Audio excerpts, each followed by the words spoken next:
tan x की value कितनी दी हुई है 3/4 और आपको बोला हुआ है जो x है वो पाई से बड़ा है और 3π/2 से छोटा है। आपको किसकी वैल्यूज निकालनी है sin x/2 cos x/2 tan x/2, ठीक है, इनकी वैल्यूज फाइंड आउट करनी है। यहां पर एक बात याद रखना, इस टाइप का अगर कोई भी क्वेश्चन आता है सबसे मेन हमारा ये होता है कि हमें किसी भी तरीके से cos x की वैल्यू पता करनी है। किसकी वैल्यू पता करनी है? cos x की। अगर हम cos x की वैल्यू पता कर लेते हैं ना तो क्वेश्चन बड़ा आसान हो जाएगा। इसको करने से पहले दो फॉर्मूले जरा नोट करेंगे सब, ठीक है। पहला फॉर्मूला क्या है?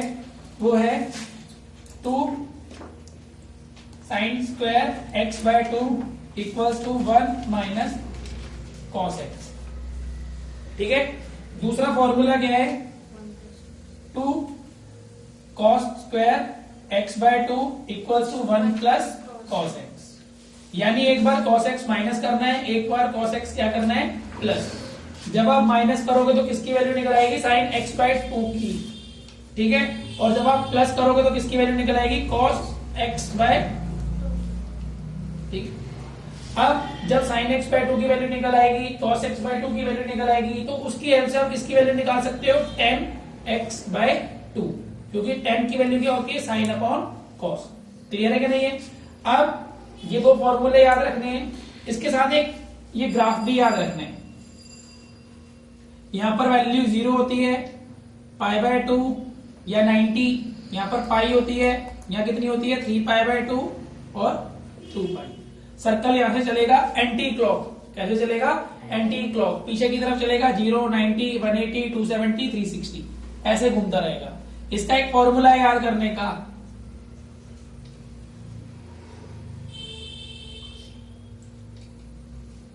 ऑल का मतलब है अगर कोई भी चीज फर्स्ट क्वाड्रेंट के अंदर है तो सारे पॉजिटिव आएंगे, ठीक है। दूसरे में साइन और उसका रिवर्स, रिवर्स क्या होता है उसका? साइन का कोसेक, ठीक है। लास्ट में tan और उसका रिवर्स कॉट, और लास्ट में क्या है? कॉस और उसका रिवर्स सेक, ये पॉजिटिव रहेंगे, ठीक है। बाकी सारी चीजें क्या रहेंगी?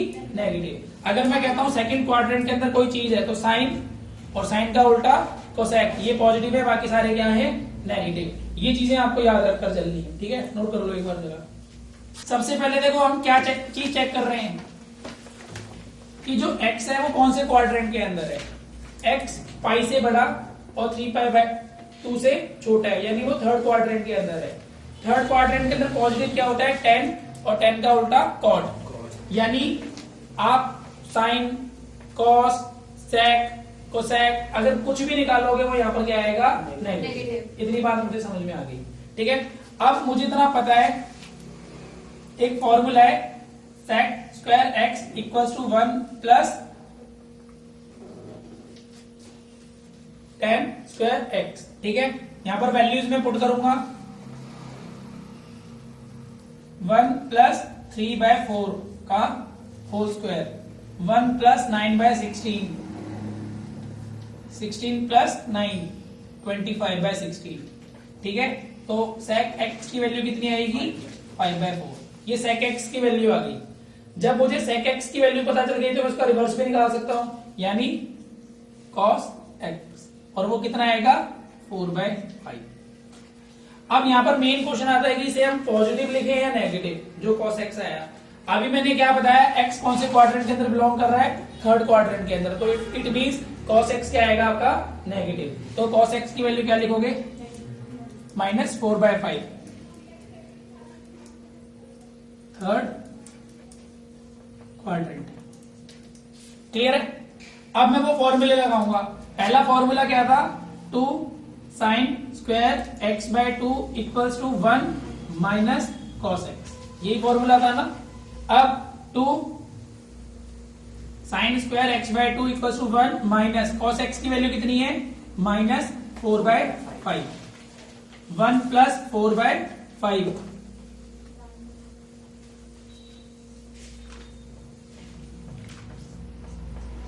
9/5 आ गई। कितनी वैल्यू आ गई? 9/5, ठीक है। तो साइन स्क्वायर x/2 की वैल्यू कितनी आएगी? 9/10। अब ये 10 कैसे हुई? ये 2 नीचे आ गया, 5 से मल्टीप्लाई होकर, ठीक है। तो साइन x/2 की वैल्यू कितनी आएगी? जब स्क्वायर को उठाएंगे तो दूसरी जगह क्या लग जाएगा? अंडर रूट, 9 का अंडर रूट कितना होता है 3 और 10 का 10 ही रहेगा, तो 3/√10। अब माइंड में फिर से एक बात आती है, ये पॉजिटिव है या नेगेटिव, ये पॉजिटिव है या फिर नेगेटिव। अब देखो यहां पर ये x दिया हुआ है, x/2 तो नहीं दिया ना, तो मुझे चेक करना पड़ेगा कि x/2 कहां पर है, क्योंकि हम ये क्वेश्चन x/2 की फॉर्म में कर रहे हैं। आपको क्या लिखा हुआ है, x पाई से बड़ा है, 3π/2 से छोटा है। मुझे क्या निकालना है, x/2, तो इधर भी 2 पुट कर रहा हूं, इधर भी 2 पुट कर रहा हूं, ठीक है।